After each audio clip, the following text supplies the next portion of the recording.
My name is Tom Boyatt. For 30 years, I was a career Foreign Service officer, and at the end of my career, I was the ambassador in Colombia from 80 to 83. Now, that time frame was just the beginning of the war on drugs.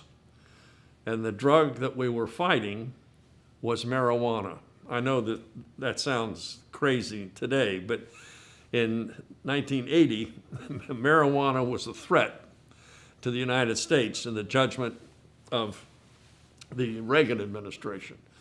And war was declared on drugs, and I was the first ambassador, I guess, sent into the trenches. And my marching orders were these: you must destroy the marijuana crops.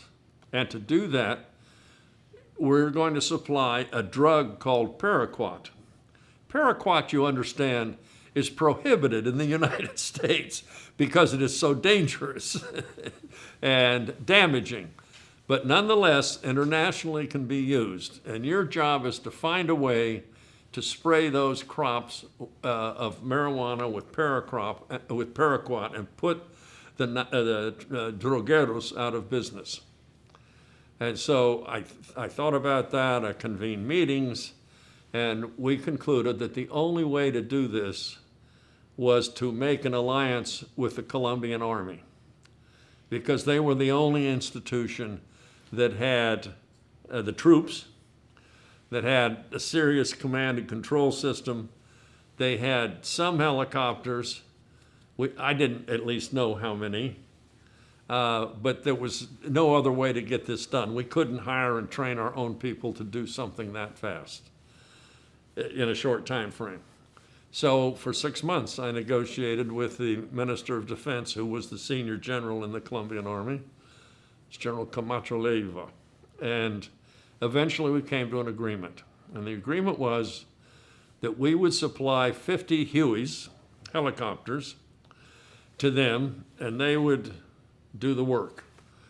But they got to keep the helicopters for military use after this anti-narcotic use was over.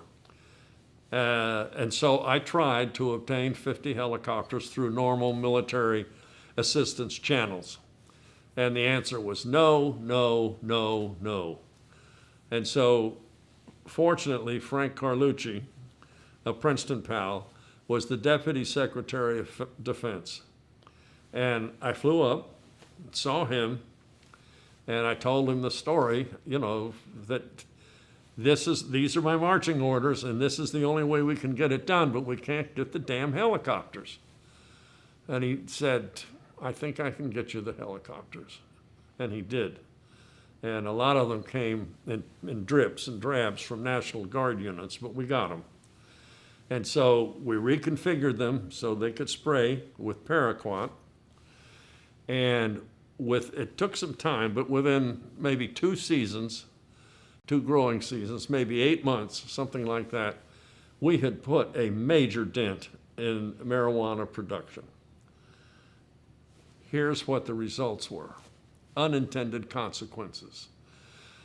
On the Colombian side, the same guys that were growing, processing, and moving the marijuana left that business and went into the cocaine business because they had the infrastructure.